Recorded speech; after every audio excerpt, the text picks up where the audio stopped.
कहानी शुरू होती है बुल्गारिया के एक बंदरगाह से, जहां एक बूढ़ा आदमी एक जहाज पर सामान चढ़ा रहा होता है। उसी वक्त उसकी नजर एक अजीब से चिन्ह पर पड़ती है, जो उस भारी लकड़ी के बॉक्स पर बना होता है। वो थोड़ा चौंकता है और इसी चक्कर में उसके हाथ से रस्सी छूट जाती है। लेकिन वहीं मौजूद एक समझदार आदमी, जिसे हम आगे पुराना काला कह सकते हैं, तुरंत हरकत में आता है और एक बड़ा हादसा टल जाता है।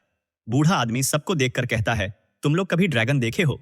फिर खुद ही जवाब देता है, मैंने देखा है, और ये कहकर वहां से चला जाता है।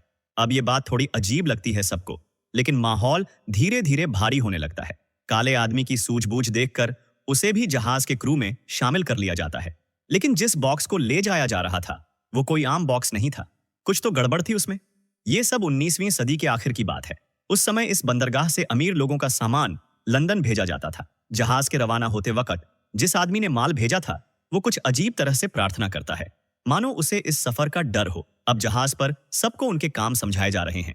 काले आदमी को भी जहाज की बनावट और रूल्स बताए जाते हैं। उसे बताया जाता है कि अगर कभी कोई मुसीबत आए तो लकड़ी पर ऐसे टैप करना ताकि सबको इशारा मिल सके।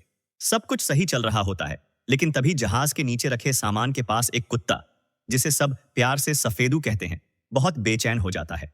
वो बार बार भौंकता है और दौड़ता है। कुछ लोग नीचे जाकर देखते हैं तो वहां सामान बिखरा पड़ा होता है। और फिर एक और चौंकाने वाली चीज होती है।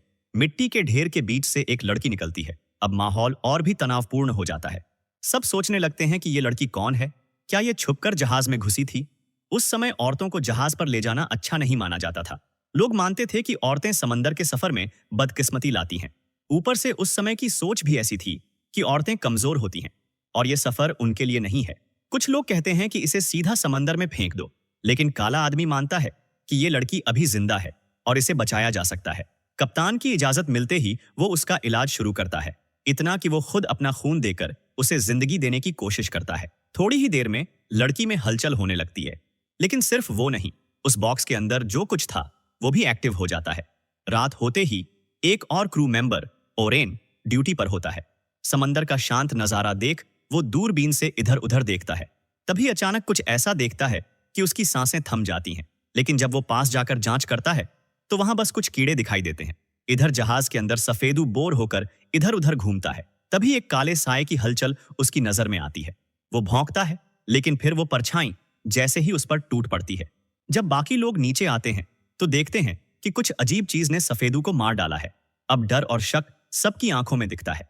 कुछ लोग अब शक की निगाह से उस लड़की, अन्ना और काले आदमी को देखने लगते हैं। उन्हें लगता है कि ये दोनों किसी साजिश का हिस्सा हैं। ऊपर से काले आदमी का अफ्रीकी होना और फिर उसका पढ़ा लिखा होना सबको खटकने लगता है। बातों ही बातों में एक क्रू मेंबर उसे चाकू दिखा देता है।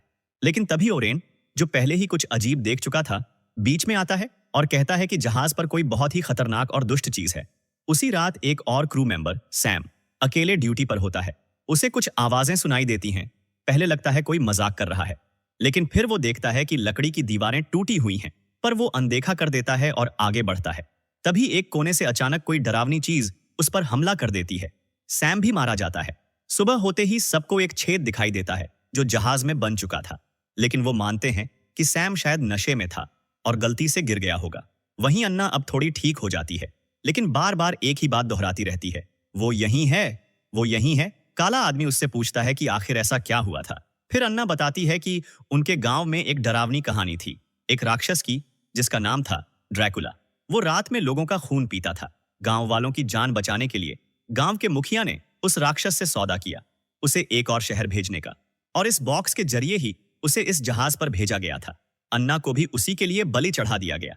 अब सबको समझ आता है कि खतरा सच में है और वो यहीं कहीं है। उस रात जब बारिश बहुत तेज होती है, एक क्रू मेंबर लैंप जलाता है और सोचता है सब ठीक है, लेकिन तभी किसी चीज की खटखट सुनाई देती है। उसे लगता है शायद कोई और साथी होगा, लेकिन जब दोनों सुनते हैं तो उन्हें एहसास होता है कि कोई ऊपर से आ रहा है। एक ऊपर चढ़कर देखता है और तभी छिपकर बैठे ड्रैकुला उस पर हमला कर देता है। अब दूसरे को उसका असली चेहरा दिखाई देता है। जहाज में अब हर तरफ हलचल मच जाती है। सब मिलकर जहाज को कंट्रोल में लाने की कोशिश करते हैं। तभी काले आदमी को महसूस होता है कि कुछ खून उसके दोस्त टोबी पर टपक रहा है। जब वो ऊपर देखता है तो ओरेन लटका हुआ होता है, बेजान। लेकिन जब उसे नीचे लाया जाता है तो वो चमत्कारी ढंग से फिर से जिंदा हो जाता है। उसे बांध दिया जाता है ताकि इलाज हो सके। अब कप्तान गुस्से में आदेश देता है, सब हथियार लेकर ड्रैकुला को ढूंढो, लेकिन लाख कोशिशों के बाद भी वो कहीं नहीं मिलता। दोस्तों, कहानी कैसी लग रही है कमेंट में जरूर बताना, और अच्छा लग रहा होगा तो वीडियो को लाइक करके चैनल को सब्सक्राइब कर लेना। काले आदमी के चंगुल से छूटने के बाद ओरेन सीधे टोबी के पास पहुंचता है। शुरू में टोबी को कोई शक नहीं होता, लेकिन जैसे ही वो पास आते हैं, टोबी गौर करता है कि ओरेन की आंखें सफेद पड़ चुकी हैं, जैसे उसमें कोई और आत्मा समा गई हो। टोबी समझते ही पलटकर एक कमरे में घुसता है और दरवाजा अंदर से बंद कर देता है। बाहर एकदम सन्नाटा छा जाता है। घबराया हुआ टोबी प्रार्थना कर रहा होता है। तभी दरवाजे पर जोर जोर से ठक ठक की आवाज आने लगती है। ओरेन अपना सिर दरवाजे पर दे देकर मार रहा होता है। उधर डेक पर मौजूद बाकी क्रू मेंबर को भी ये आवाज सुनाई देती है, लेकिन अच्छा ये होता है कि ओरेन का हाथ दरवाजे की चिटकनी तक नहीं पहुंचता, जिससे टोबी को एक कोने में छुपने का मौका मिल जाता है। बाकी लोग नीचे दौड़ते हैं और ओरेन को दरवाजे के पास बैठा पाते हैं। आखिरकार उसे काबू में ले लिया जाता है। टोबी राहत की सांस ले ही रहा होता है कि एक कोने में उसे कुछ हलचल नजर आती है। वो ऊपर देखता है, लेकिन जो दिखा था अब गायब है। उधर सब लोग दरवाजा खोलने में जुटे होते हैं। तभी वो सब सहम जाते हैं, क्योंकि सामने खुद ड्रैकुला खड़ा होता है। टोबी डर से कांपते हुए देखता है। ड्रैकुला धीरे धीरे ऊपर से उसकी ओर आता है और फिर अपने नुकीले दांतों से टोबी पर झपट पड़ता है। टोबी धीरे धीरे होश खोने लगता है। तभी अन्ना एक गोली मारकर दरवाजे का ताला खोल देती है। काला आदमी जल्दी से टोबी के पास पहुंचता है, मगर अब टोबी की आंखों में वही डर, वही खालीपन झलकता है। उसके गले पर 2 बड़े दांतों के निशान होते हैं। अगली सुबह ओरेन को फिर से बांध दिया जाता है।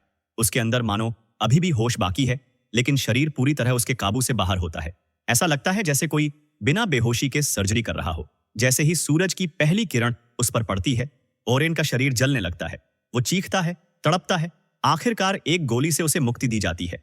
लगातार अपने साथियों की मौत देखकर सारी टीम में एक तरह की दरार पैदा हो जाती है। रात होती है। एक क्रू मेंबर अब और डर में नहीं जीना चाहता। वो अकेले एक बचाव नौका लेकर भाग जाता है, लेकिन चारों ओर सिर्फ धुंध होती है। कोई किनारा, कोई उम्मीद नजर नहीं आती। और तभी ड्रैकुला भी उसकी गंध सूंघते हुए वहां पहुंच जाता है। वहीं काले आदमी को लगता है अब बहुत हुआ, उसे अब ड्रैकुला से 2-2 हाथ करना ही होगा। वो और अन्ना दोनों हथियार लेकर नीचे डेक में उतर जाते हैं। काले आदमी को लगता है क्या ये सब दिन में करना बेहतर नहीं होता। वो दोनों एक लकड़ी के बक्से के सामने रुकते हैं। अन्ना अपनी बंदूक तान देती है। जैसे ही बक्सा खोला जाता है, अंदर से सिर्फ कीड़े और एक अजीब सी राजदंड निकलती है। तभी ऊपर डेक से आवाज आती है। लोगों को पता चलता है कि एक बचाव नौका गायब है, मगर उसी वक्त वो नौका वापस भी आ जाती है। इस बार उस पर कुछ अजीब से पंजे के निशान होते हैं। अगली सुबह टोबी की लाश को समुद्र में फेंकने की तैयारी होती है, मगर तभी बुजुर्ग कप्तान को लगता है कि टोबी में फिर से जान आ गई है। जैसे ही वो सफेद चादर हटाता है, कुछ नहीं होता, पर काले आदमी को पता चल जाता है ये टोबी नहीं है। वो बिना वक्त गंवाए टोबी को समुद्र में फेंक देता है। अब हर कोई एक खामोश गम में डूबा होता है और फिर तय होता है एक प्लान। डेमेटर नाम की इस जहाज को ही खत्म कर दिया जाएगा। लंदन पहुंचने में सिर्फ 1 दिन बाकी है। अगर ड्रैकुला को वहीं पहुंचा दिया गया तो फिर उसे किसी की जरूरत नहीं पड़ेगी। इसीलिए तय किया जाता है ड्रैकुला को जहाज समेत डुबो दिया जाएगा और बाकी लोग बचाव नौका से निकल लेंगे। लेकिन ये जहाज उनका दूसरा घर बन चुका है, इसलिए इस मिशन को अंजाम देने की जिम्मेदारी वही लेता है। रात में सब कुछ तैयार होता है, मगर समुद्र एक बार फिर घने कोहरे से ढक जाता है। डेक पर मौजूद क्रू मेंबर घबरा जाते हैं। तभी एक पतंगा उड़ता हुआ जाता है और क्रू मेंबर की कमर से बंधी रस्सी हिल जाती है। वो समझ जाता है ड्रैकुला आ चुका है। वो जैसे ही नीचे उतरने की कोशिश करता है, उसे पास ही कोई चीज महसूस होती है। शुक्र है वो बच जाता है, लेकिन ड्रैकुला पीछा नहीं छोड़ता। आखिरी सेकंड में वो टिका देता है दरवाजा। हालांकि मन भारी होता है, मगर वो कुल्हाड़ी उठाता है और इस जहाज को तोड़ना शुरू कर देता है। उधर तूफान आता है।